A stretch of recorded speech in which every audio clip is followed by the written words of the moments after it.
shut down the government of the United States in an attempt to extort American taxpayers for hundreds of billions of dollars for illegal aliens and people that came into our country illegally from gangs, from prisons, from mental institutions. They wanted to pay them $1.5 trillion, which would have really hurt our healthcare businesses and our recipients at levels never seen before. Today, we're sending a clear message that we will never give in to extortion, because that's what it was. They tried to extort. The Democrats tried to extort our country. In just a moment, I'll sign a bill exactly like we asked Democrats to send us all along, many days ago. This cost the country $1.5 trillion, this little excursion that they took us on. Republicans never wanted a shutdown and voted 15 times for a clean continuation of funding. There's never been a time when one or the other party ever didn't sign a continuation. It's just a continuation, not a big deal. It's a continuation and we'll talk later.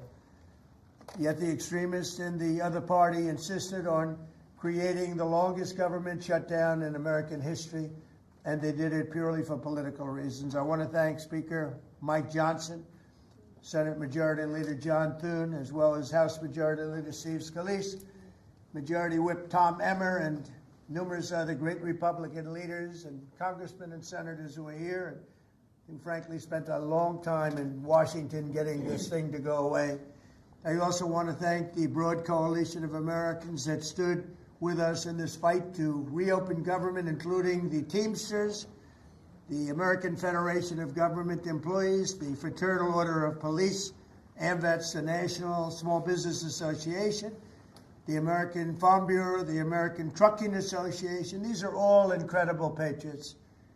The Airlines for America, the Allied Pilots Association, the National Air Traffic Controllers Association, and many, many others, unions and non-unions. Over the past 7 weeks, the Democrats' shutdown has inflicted massive harm. They caused 20,000 flights to be canceled or delayed. They departed so many times, so late. People were hurt so badly. Nobody's ever seen anything like this one. This was a no-brainer. This was an easy extension. But they didn't want to do it the easy way. They had to do it the hard way. And they look very bad, the Democrats do. They deprived more than 1 million government workers from their paychecks and cut off food stamp benefits for millions and millions more Americans in need. They caused tens of thousands of federal contractors and small businesses to go unpaid, and the total effect of the damage their antics caused will take weeks and probably months to really calculate accurately, including the serious harm that they did to our economy and to people and to families. So I just want to tell the American people, you should not forget this. When we come up to midterms and other things, don't forget what they've done to our country. I also want to call for a termination to the filibuster so that this can never happen again. If we had the filibuster terminated, this would never happen again. And don't forget, we have another date coming up in the not-too-distant future. We can never let this happen again, and we should be able to pass great, really great legislation. So I say terminate the filibuster because, by the way, the Democrats will do it immediately if they ever assumed office, which hopefully they won't. Today we had the highest stock market price ever in all of the different markets. We set a record. It's the 48th time in the 9 months that I've been in office that we had this record set.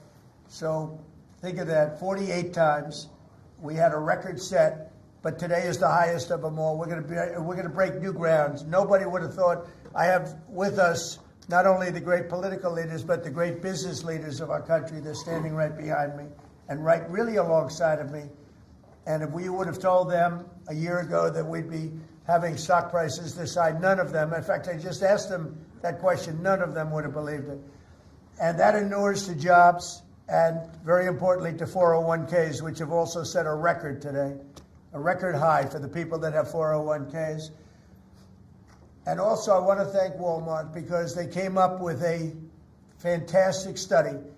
It was the cost of Thanksgiving coming up and the cost of Thanksgiving from a year ago under Sleepy Joe Biden. And we're 25% lower this year than we were a year ago. And it's a very inclusive report. So I want to thank Walmart. They've done it for many years, but we believe in that, and we believe in that company. I want to also thank the 8 Senate Democrats who finally did the right thing in voting to end this craziness, this madness. But unfortunately, the vast majority of congressional Democrats were happy for millions of Americans to suffer. They really did suffer, too. And the Democrats admitted. They said, well, no, we finally have a point. Even though people have to suffer, we finally have a point. And that didn't work out too well for them. But they really went out and they could appease the fringe benefits of their far-left base. But that didn't work out because now their far-left base is angrier than ever before. We actually elected a mayor of New York City who happens to be a communist. When was that going to happen? Remember, I said all the time during my campaign, we will never be a socialist country. And that's right. We turned out to have a communist in New York City. And if you look at his views, those are the views of a communist, not a socialist. So this is no way to run a country. I hope we can all agree that the government should never be shut down again, end the filibuster, terminate the filibuster. It'll never happen again. So with my signature, the federal government will now resume normal operations, and my administration and our partners in Congress will continue our work to lower the cost of living, restore public safety, grow our economy, and make America affordable again for all Americans. Again, costs are way down. Energy is way down. Gasoline is at $2.50 a gallon versus $4.70 for the Democrats. And we think we're going to hit pretty close to $2 a gallon. That's like a really massive tax cut. It's the equivalent of that. And speaking of tax cuts, our great, big, beautiful bill is giving everybody in our economy, middle-income workers, low-income, everybody, the biggest tax cut in the history of our country. And it's no tax on tips, no tax on Social Security, and very importantly, no tax on overtime. You work overtime, there's no tax. That's among the things that add up to the biggest tax cut in history. And one other thing, you hear about rich people with deductions. Well, when you buy your car and you borrow money, you're allowed to now deduct the interest on that loan. So you can take that interest deduction and what you can take is that interest payment and deduct it for income tax purposes. That's a tremendous tax cut right there. But it all includes fixing the healthcare system that Democrats broke with the disaster known as Obamacare. Obamacare was a disaster from day one. It's done nothing but go up. And if you remember President Barack Hussein Obama, when he came up with this crazy idea, he said everything's going to be great. Rates are going to go down. Payments are going to go down. Everything's going to go down. It went the exact opposite, with the biggest increase of healthcare in any country. It's a disaster. And I'm calling today for insurance companies not to be paid, but for the money, this massive amount of money, to be paid directly to the people of our country so that they can buy their own health care, which will be far better and far less expensive than the disaster known as Obamacare. And I've had, I think, great support. I've even had Democrat support. So we want the money that would be going to the insurance company, which is hundreds of billions of dollars. Their stock prices have gone up by 1,000% in many cases, 1,000% over a short period of time, because our country stupidly pays them so much money with this Obamacare scandal. So I want the money to go directly to you, the people. And you'll go out and you'll buy your own health insurance and you'll negotiate different plans and you'll get much better insurance and you will be an entrepreneur for yourself. So I'm always willing to work with anyone, including the other party. We'll work on something having to do with health care. We can do a lot better. We can do great. So much money is involved, and we're willing to pay so much money to the people. So we're going to pay a lot of money to the people. They're going to go out and buy their own health care, and we're going to forget this Obamacare madness.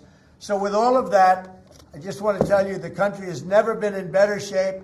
We went through this short-term disaster with the Democrats because they thought it would be good politically. And it's an honor now to sign this incredible bill and get our country working again. Thank you very much.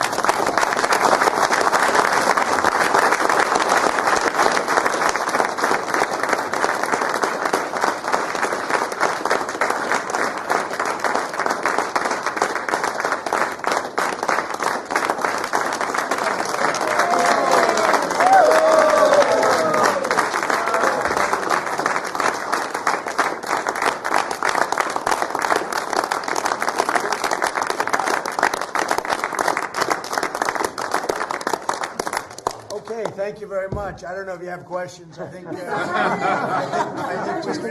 think we really have a really great situation. We have a country that we love, and we have a country that's in great shape. As you know, we have now it's over $18 trillion invested in our country by other people and countries. That's a record. There's never been a country that had so much, and that money's going into also building new auto plants, new AI plants, new everything. We've never had a time like this. Thank you very much, everybody. Mr. President, are you prepared to negotiate with Democrats now? Mr. President, on Jeffrey Epstein, Thank you very much. thank you guys for going. Mr. President, can you respond to these Epstein emails that were released today? Well done, Mr. President. Great job.